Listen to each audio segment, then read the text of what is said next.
Hello Mount Olive students, I hope you're all well. It's been a rough couple of years, but you've all been holding on strong. My name is Jenchik Shanga and I'm a 2012 graduate of Mount Olive High School. Yeah, that's 10 years ago.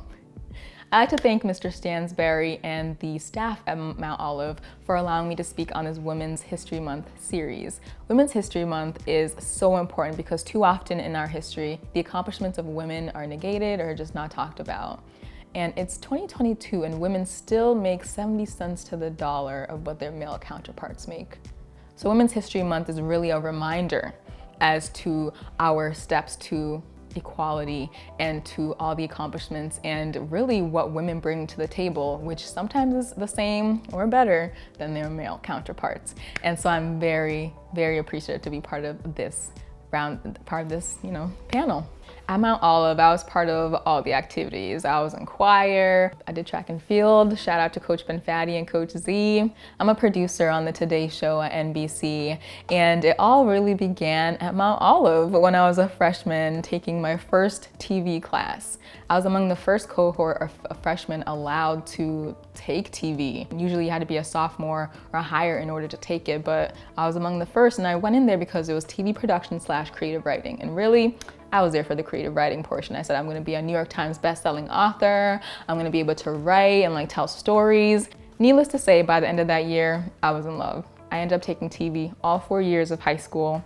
That meant being a part of MOTV and waking up at 5 a.m., going to climb a ladder, to turn on lights, to put on a show. And by the 4th year, my senior year, I had my own show. It was called In the Game, where basically I would reach out to the sports teams in all the seasons. All the skills I'd learned in all 4 years were encompassed into that show. So that's shooting, writing, editing, all that. And that's also the show that I realized I'm not meant to be in front of the camera. Welcome back, this is Jenchik Shanga and I'm sitting here with the coach of the boys basketball team. I much prefer telling stories behind the camera.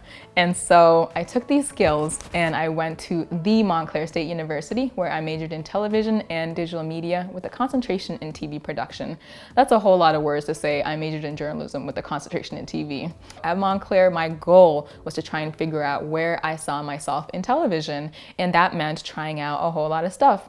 One of my quests led me to Malawi, Africa with 2 of my professors and 5 other students, all female students who went to Malawi to tell 5 amazing stories. Our team of 5 amazing women taught me that we can do it all. Really, we were the camera people, we were the producers, we were the audio, we were the lighting, we were everything, all female. And I thought that was very, very powerful. Being able to go to Malawi really taught me I want to be able to tell the worldly story. Because when I came back and I told the story of the hot sauce entrepreneur, it's almost like people's worlds were opened up. And that's really why I went into journalism, because we're all so confined into our little circles of what we know, who we talk to, that too often we forget that we are humans living among humans who also have different life experiences, But the big thing about working in television and working in media is about connections, it's about people.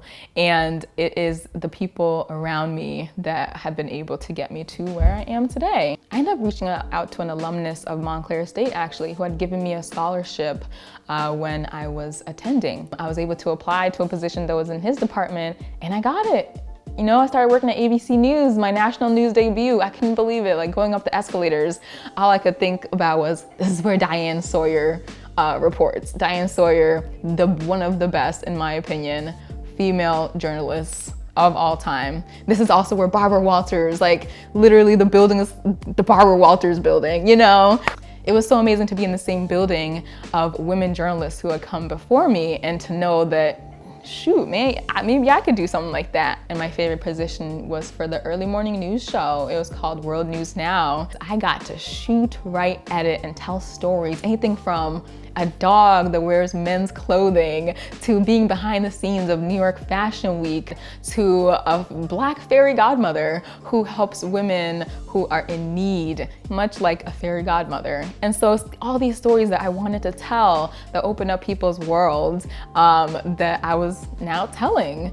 And so now I work at the Today Show with Al Roker, Craig Melvin, Chanel Jones, and Dylan Dreyer. And it has been amazing because now I have an even bigger platform for this mission that I've been on. And I'm very happy to be on it because, one, the media world is very much male run. There's a lot of men in the newsroom, in the field, everywhere. You know, I've encountered people when I'm on a shoot or something, hey, do you need help with that camera? And you know, while it's well-meaning, it's, you know, I bet if I were a male, I would not be getting the same thing. And I answer politely, no, it's all right, I've got it. I've had people who've questioned my intelligence, you know, my schooling, whereas I don't see that same questioning coming, you know, from a male colleague of mine. And two, because stories told from a women's perspective, and especially women of color, is very important. And especially nowadays, I'm seeing various stories now told from women's perspective that maybe I didn't see 5-10 years ago. I'm seeing the newsroom slowly change now, which is such a welcome sight. When I was at ABC, I was there to witness the first female Black president of ABC News being stated, Kim Godwin. And when I saw that, I said, oh, we're almost there, we're getting there, because I saw her and I saw myself. I saw the possibility of what could be, right? Right now I'm a producer, who knows, maybe I could be the president of a network news program one day. And when I came to NBC, I got to see the first, again, female president of MSNBC, Rashida Jones, come onto the scene. But I think with the emergence of digital, with the emergence of social media, with, you know, people becoming more aware that there are certain stories that we need to be telling, that things are slowly changing and for the better. And I like to end with saying, in the pursuit of your goal, you have to be headstrong, especially if you're a female. You can't be timid. If you know what you want, you gotta go for it. Because there will be so many people who will doubt you. So many people who will say, you're not supposed to be here, you know? And they won't necessarily say it straight to your face, but it will be something along those lines. And so you gotta be headstrong. You gotta let them know, I am meant to be here just as you are. And two, you have to have that circle of support around you, especially your circle of women, to hold each other accountable, to hold each other in care, and to just, you know, to be there with you along the journey. We can't do this on our own, not at all. And I for sure know that I could not have been here without the strong people who helped me from Mount Olive High School. And I'm just so very grateful. Thank you.